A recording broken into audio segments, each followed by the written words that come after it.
నమస్కారం అండి. ఈరోజు మన పేపర్లోని ఏపీ వార్తలు కొన్ని ముఖ్యాంశాలు చూసుకుంటే, అలాగే నా వీడియో నచ్చితే లైక్ చేయండి, అలాగే నా ఛానల్ని సబ్స్క్రైబ్ చేయండి. Thank you very much. చూసుకుంటే ఏపీ శాసనసభ స్పీకర్గా అయ్యన్న పాత్రుడు. ఏపీ శాసనసభ స్పీకర్గా అయ్యన్న పాత్రుడు. ఏపీ శాసనసభ స్పీకర్గా అయ్యన్న పాత్రుడు టీడీపీ సీనియర్ ఎమ్మెల్యేను ఖరారు చేసిన రాష్ట్ర సీఎం చంద్రబాబు. 7 సార్లు ఎమ్మెల్యే, మంత్రిగా అనుభవము. టీడీపీ రాష్ట్ర సారథిగా పల్లె శ్రీనివాసరావు అంట. టీడీపీ సారథిగా పల్లె శ్రీనివాసరావు. టీడీపీ ఏపీ సారథిగా పల్లె శ్రీనివాసరావు. తెలుగుదేశం పార్టీ రాష్ట్ర అధ్యక్షుడిగా గాజువాక ఎమ్మెల్యే పల్లె శ్రీనివాసరావు యాదవ్ను నియమితులయ్యారు. ఈశాన్య టీడీపీ అధినేత చంద్రబాబు ఆదివారం ఒక ప్రకటనలో తెలిపారు. పార్టీ విశాఖ పార్లమెంటు అధ్యక్షుడిగా సమర్థుడిగా పనిచేసిన పల్లె శ్రీనివాసరావు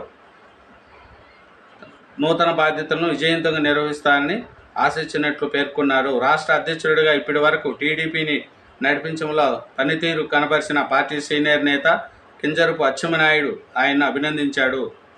ప్రతిపక్షంలో అనేక సమస్యలు, సవాళ్లను ఎదుర్కొని పార్టీ బలోపేతానికి ఎన్నలేని కృషి చేశారని తెలిపారు. ఏపీ శాసనసభ స్పీకర్గా అయ్యన్న పాత్రుడు. ఆంధ్రప్రదేశ్ శాసనసభ స్పీకర్గా టీడీపీ సీనియర్ ఎమ్మెల్యే, బీసీ నాయకుడు చింతకాయల అయ్యన్న పాత్రుడు ముఖ్యమంత్రి చంద్రబాబు ఖరారు చేసినట్లు టీడీపీ వర్గాలు తెలిపాయి. అనకాపల్లి జిల్లా నర్సీపట్నం నియోజకవర్గం నుంచి 24,676 ఓట్ల మెజార్టీతో విజయం సాధించిన ఆయన అసెంబ్లీలో అడుగుపెట్టాడు. ఇది 7వసారి. ఇటీవల మంత్రివర్గం ఏర్పాటులోనే ఆయనకు బెర్తు లభించడం ఖాయమని పార్టీ వర్గాలు భావించాయి. కానీ సామాజిక సమీకరణాల దృష్ట్యా అవకాశం దక్కలేదు. పిల్లలి సోదరులపై రౌడీ షీట్. మాజీ ఎమ్మెల్యే రామకృష్ణారెడ్డిపై 14 కేసులు, సోదరుడు వెంకటరామరెడ్డిపై 9 కేసులు నమోదు.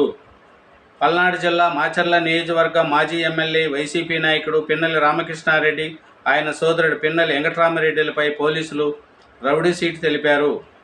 ఇద్దరిపైన విడివిడిగా రౌడీ షీట్లు తెరిచినట్లు గురజాల డీఎస్పీ సిహెచ్ శ్రీనివాసరావు తెలిపారు.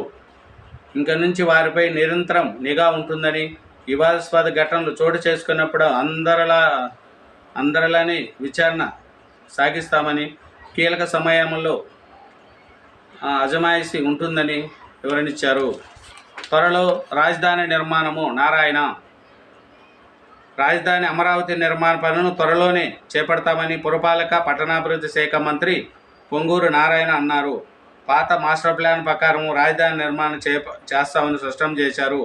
మరో 15 రోజుల్లో అధ్యయనం చేసి ఏ పనులు ఎప్పటిలాగా పూర్తి చేస్తామో కాలపరిమితి నిర్దేశిస్తామని తెలిపారు. సచివాలయంలో ఆదివారం బాధ్యతలు చేపట్టిన అనంతరం ఆయన విలేకరులతో మాట్లాడారు.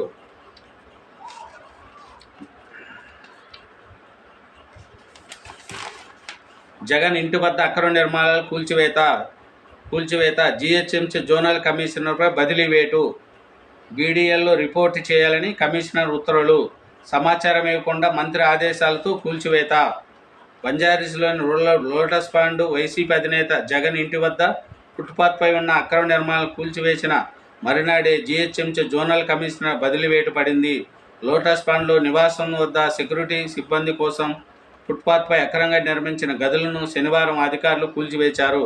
స్థానికుల నుంచి ఫిర్యాదులు వస్తున్నాయంటూ జగన్ ఇంటికి సమీపంలో ఉండే ఓ మంత్రి ఆదేశించడంతోనే జీహెచ్ఎంసీ అధికారులు కూల్చివేతలు చేపట్టారని ప్రచారం జరుగుతోంది.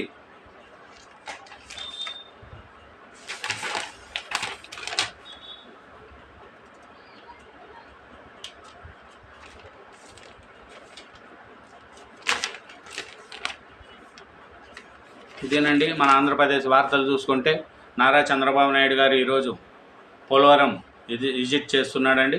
అట్లా అమరావతి కూడా మంచి డెవలప్మెంట్ అవుతుంది.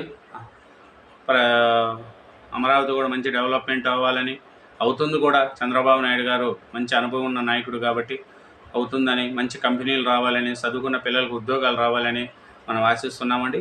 అందుకని అమరావతి మంచిగా అభివృద్ధి చెందాలని, చంద్రబాబు నాయుడు గారు మరో తడవ సీఎం అవ్వాలని ప్రజలు అనుకుంటున్నారు. ఎందుకంటే మంచివాడిని అవకాశం ఇస్తేనే ఆంధ్రప్రదేశ్ అభివృద్ధి చెందుతుందండి. కాబట్టి ప్రజలు కూడా ఆలోచించుకోవాలి. అలాగే నా ఛానల్ సబ్స్క్రైబ్ చేయండి, నా వీడియోని లైక్ చేయండి. Thank you very much.